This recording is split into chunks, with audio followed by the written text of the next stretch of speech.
Hello, beautiful people, and welcome to the Navagraha Oracle Yoga and Coaching Sleep Series with me, Catherine Starr Johnson. And tonight we are going to speak about Surya.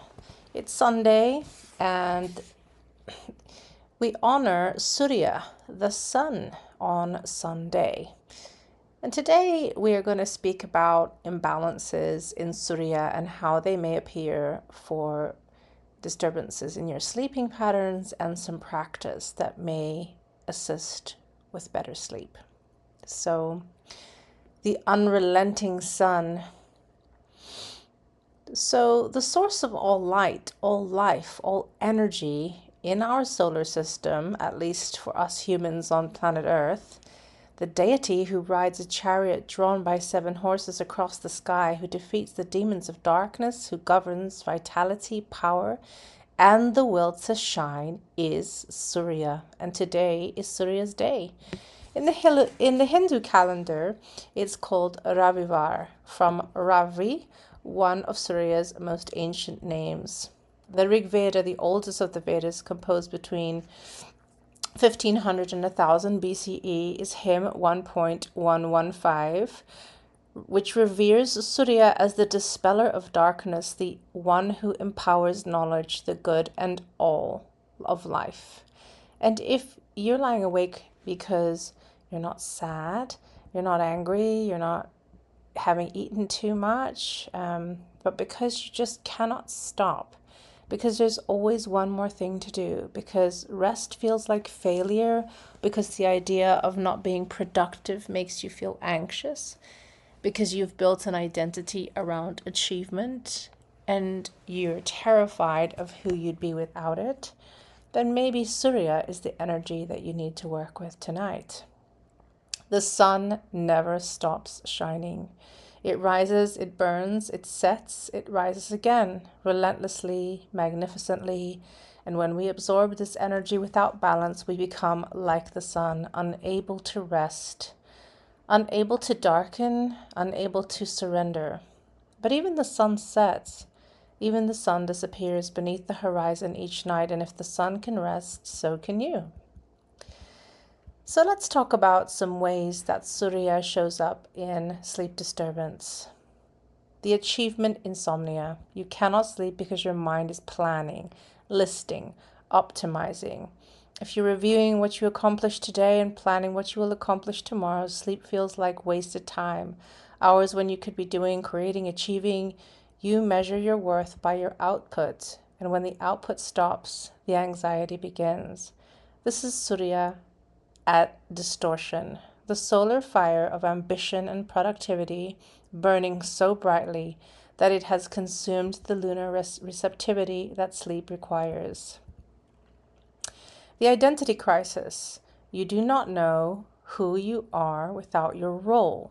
The high achiever, the provider, the strong one, the capable one, the one who has it all together. At night, when these roles are stripped away, you feel a hollowness that terrifies you. Who am I if I am not achieving? Who am I if I am not needed? Who am I if I'm not producing? Surya governs the ego, the sense of self, the identity, the I am. When Surya is imbalanced, the ego believes that its value depends on constant action, and a desperate ego cannot surrender to sleep. The burnout that cannot rest. You're exhausted. You know you need rest, and yet you cannot stop. It's as if a motor is running inside you that you do not know how to switch off. Caffeine, deadlines, obligations, the sheer momentum of a life lived at full speed, all of it keeps the engine revving even when the tank is empty. This is the hallmark of Surya burnout. The body's reached its limit, but the solar will refuse to acknowledge it. In Ayurveda, this is excess pitta, aggravated by excess vata, fire and wind combined, burning and scattering simultaneously. The visible success, private collapse. Perhaps from the outside you look fine. better than fine, you're accomplished, respected, admired, but inside you are crumbling. And the Surya archetype is the leader, the authority, the one others look to for strength. And when you are the one who holds everything together, you believe that you cannot fall apart, not even for a night, not even in the privacy of your own bed. So if you're holding yourself together when what you need most is to really let go and fall apart, into sleep, into restoration, into trust, the world will not end if you stop shining for one night. The fear of obscurity. Deep down, is there a fear? If I stop, I will be forgotten. If I rest, I will become invisible. If I do not shine, no one will notice me. Surya governs visibility, being seen, recognized, acknowledged. When this energy is wounded, we believe that our light is all we have, that without constant performance we will be cast into darkness. This fear keeps us awake, performing even in our dreams. But here is the truth. Surya himself teaches even the brightest star needs the darkest of night to be seen. Your light does not disappear when you rest. It burns brighter because it is nourished. So, in the Vedic tradition, Surya is far more than a celestial body. Surya is a deity, the source of all life, the eye of the world, the creator of the material universe itself. The Vedas assert that Surya is the creator of Prakriti, material nature. Brihadaranyaka Upanishad, the Chandogya Upanishad, and the Kaushitaki Upanishad all link Surya to the power of sight, to visual perception and knowledge. The ancient sages taught that the sun is not merely external, it is the inner eye of consciousness itself. The mythology is rich. Surya is the son of Kasyapa, the Vedic sage, and Aditi, the infinite mother.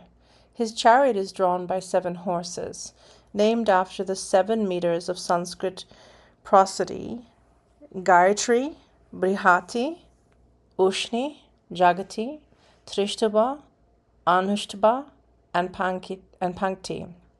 His charioteer is Aruna, the dawn. He is the father of Yama, the god of death, of Vaivasvata Manu, the progenitor of humanity, of the Ashvins, the twin, gods of healing. He is the ancestor of Karna, the great warrior of the Mahabharata. But for our purpose tonight, the most important teaching comes from Patanjali's Yoga Sutras in Chapter 1, Sutra 23.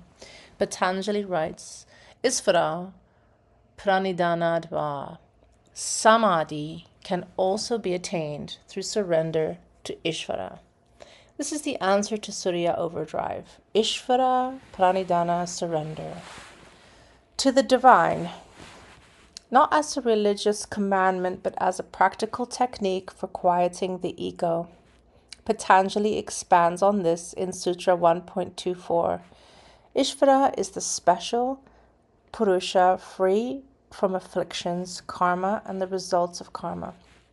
In Chapter 2, Sutra 1, Ishvara Pranidhana is named as one of the 3 components of Kriya Yoga, the yoga of action.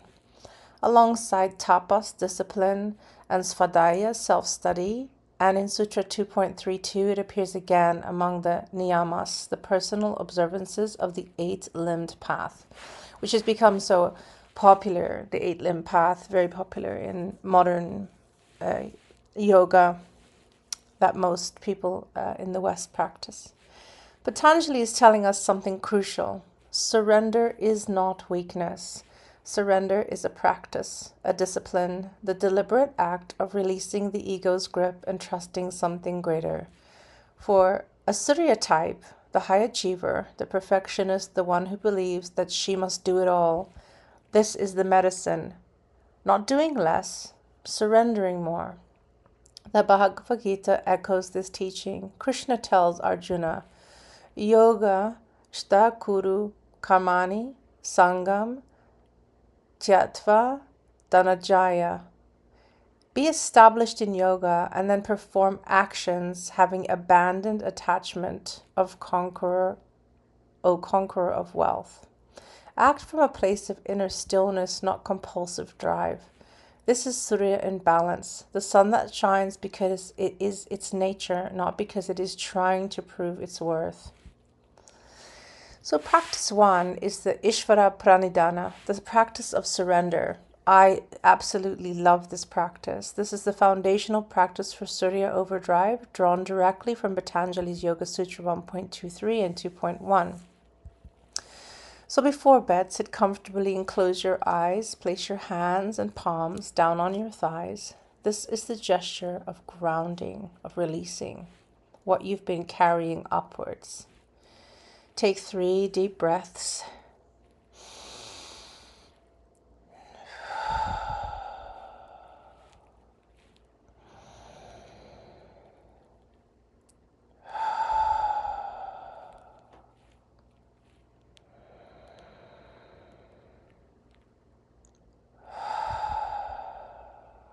And then silently repeat this mantra.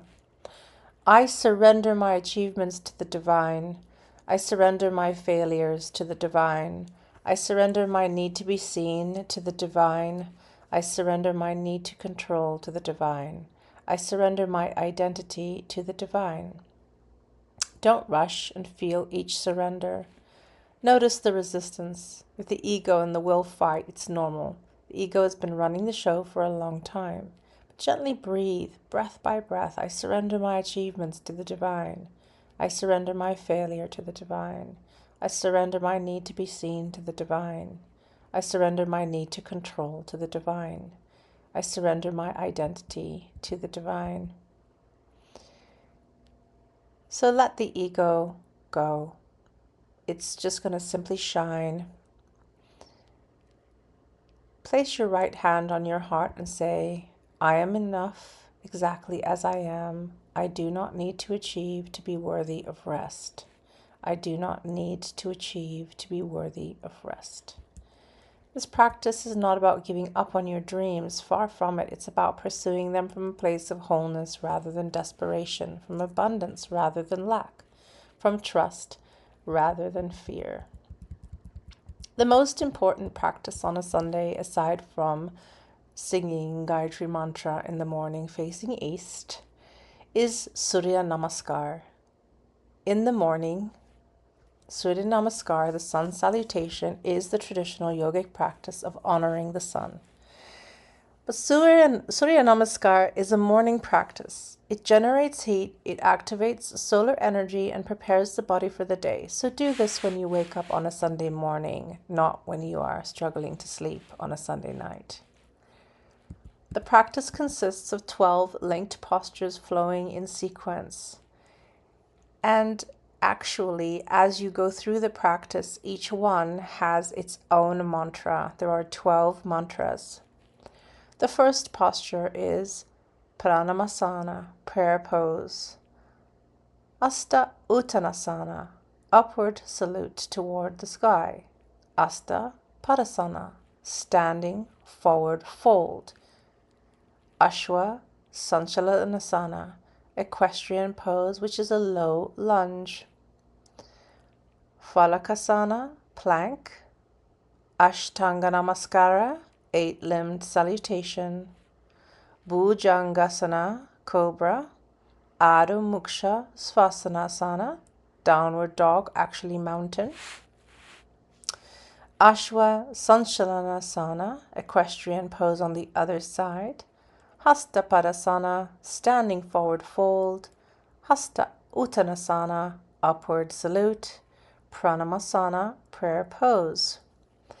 There are a number of variations in the Surya Namaskar that have been adapted to people's practice since yoga has been brought to the West, and many different variations to accommodate for people's bodies.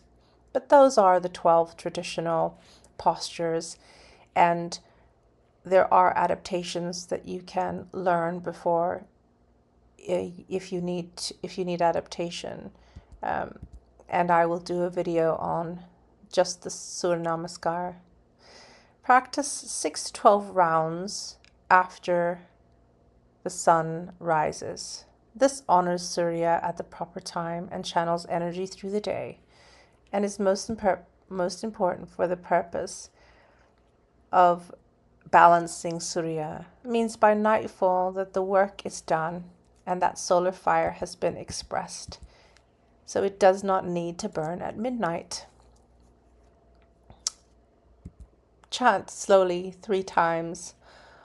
Om Hraam Hreem Hraum Sa Suryaya Namah.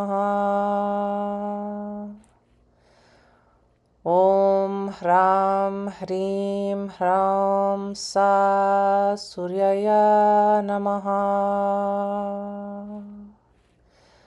Om Hraam Hreem Hraum Sa Suryaya Namah.